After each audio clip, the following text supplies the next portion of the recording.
श्री स्वामी समर्थ. बाळांनो, जीवनात प्रत्येकाला यश हवे असते. प्रत्येक जण विजयाची अपेक्षा करतो, पण विजय मिळवण्यासाठी कोणता मार्ग निवडायचा हा निर्णय प्रत्येकाला स्वतः घ्यावा लागतो. आजचा स्वामी संदेश आहे, सत्याच्या मार्गावर चाल, विजय तुझाच आहे.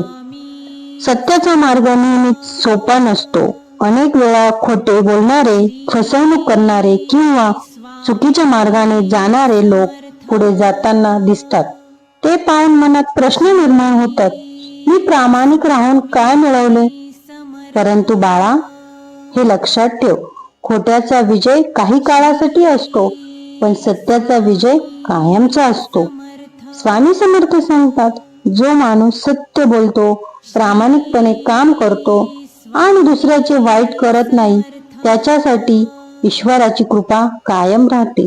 जीवनात अडचणी येतील, लोक टीका करतील, काही जण तुमचा गैरफायदा घेतील, पण त्यामुळे सत्य सोडू नका.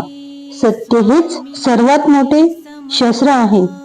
जिथे सत्य असते तिथे भीती नसते, तिथे प्रामाणिकपणा असतो, तिथे आत्मविश्वास असतो, आणि जिथे स्वामींची कृपा असते तिथे अशक्यही शक्य होते. आजपासून एक संकल्प करा, मी कुणाची फसवणूक करणार नाही, मी खोटे बोलणार नाही, मी माझे कर्तव्य प्रामाणिकपणे पार पाडेन, मी दररोज स्वामींचे नामस्मरण करेन.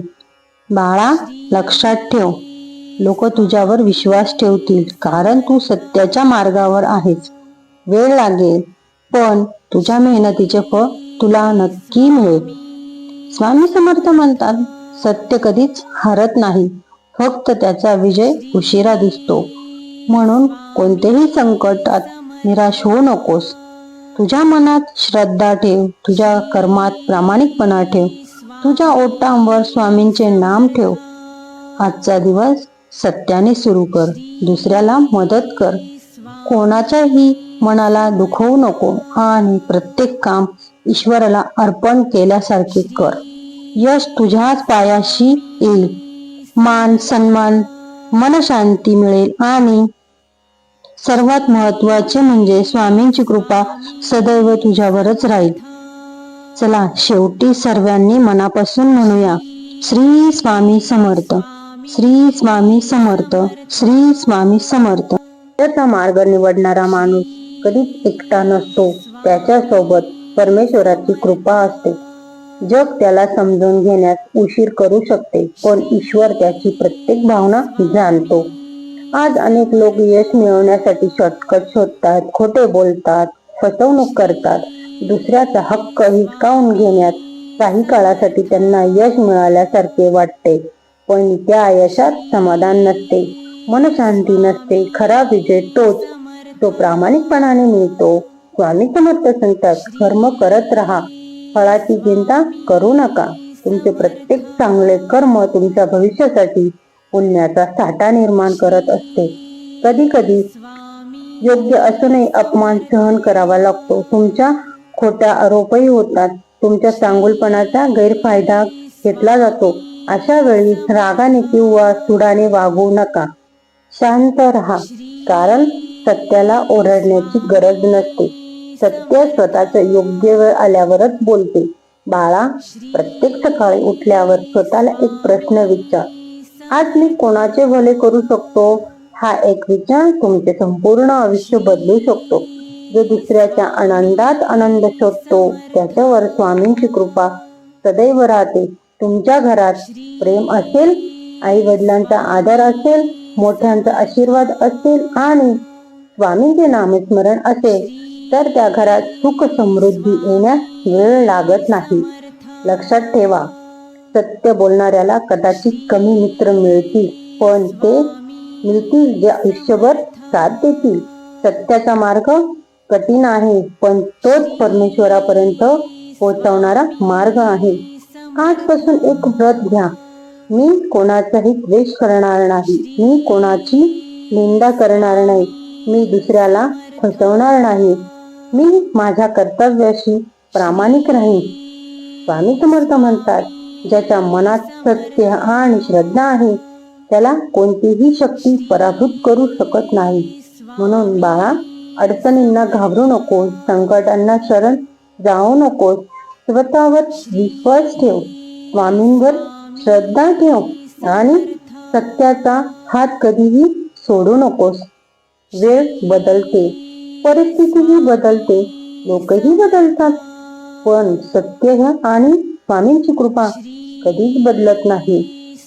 म्हणून शेवटी एवढेच सांगतो, सत्याचा मार्ग निवडा, प्रामाणिकपणे कर्म कर, स्वामींचे नामस्मरण कर. विजय उशिरा मिळेल, पण तो कायमचा तुझाच असेल. श्री स्वामी समर्थ, श्री स्वामी समर्थ, श्री स्वामी समर्थ. एका छोट्याशा गावात गोविंद नावाचा एक तरुण राहत होता. तो अत्यंत प्रामाणिक, कष्टाळू आणि सत्यवादी होता. त्याचे वडील नेहमी त्याला एकच शिकवण देत असत, बाळा, आयुष्यात काहीही झालं तरी सत्याचा मार्ग सोडू नको. उशीर होईल, पण विजय तुझाच होईल. गोविंद ही शिकवण मनात कोरून ठेवली. काही वर्षांनी तो गावातील एका मोठ्या व्यापाऱ्याकडे कामाला लागला. गोविंद रोज प्रामाणिकपणे काम करत असे. दुकानातील प्रत्येक हिशोब तो अगदी काळजीपूर्वक लिहायचा. एक दिवस व्यापाऱ्याच्या दुकानात मोठी रक्कम कमी पडली. व्यापाऱ्याने कोणतीही चौकशी न करता गोविंदवरचा संशय घेतला. गोविंदने शांतपणे सांगितले, मालक, मी चोरी केलेली नाही. माझ्याकडे सत्याशिवाय दुसरे काहीही नाही. पण त्याचे बोलणे कोणी ऐकले नाही. त्याला कामावरून काढून टाकले. गावातील लोकही त्याच्याकडे संशयाने पाहू लागले. काही जण त्याची थट्टा करू लागले. गोविंदचे मन दुःखी झाले, पण त्याने सत्याचा मार्ग सोडला नाही. दररोज सकाळी तो स्वामी समर्थांचे नामस्मरण करायचा आणि म्हणायचा, स्वामी, मला सत्याच्या मार्गावर चालण्याची शक्ती द्या. काही दिवसांनी व्यापाऱ्याच्या जुन्या नोकराने चोरी केल्याची कबुली दिली. खरी चूक समोर आली. व्यापाऱ्याला आपल्या चुकीची जाणीव झाली. तो स्वतः गोविंदच्या घरी गेला, त्याची माफी मागितली आणि म्हणाला, गोविंद, मी तुझ्यावर अन्याय केला. तू खरोखरचा प्रामाणिक आहेस. माझे दुकान पुन्हा सांभाळ.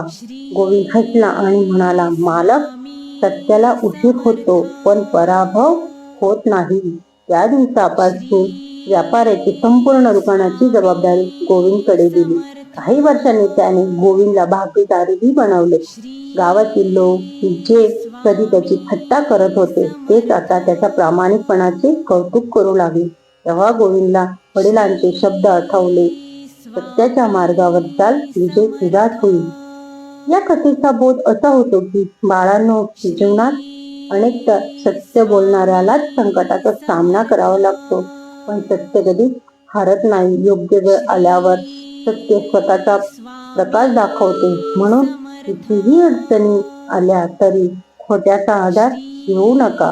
सत्य, प्रामाणिकपणा आणि श्रद्धा यांचा हात कधीही सोडू नका. श्री स्वामी समर्थ, श्री स्वामी समर्थ, श्री स्वामी समर्थ.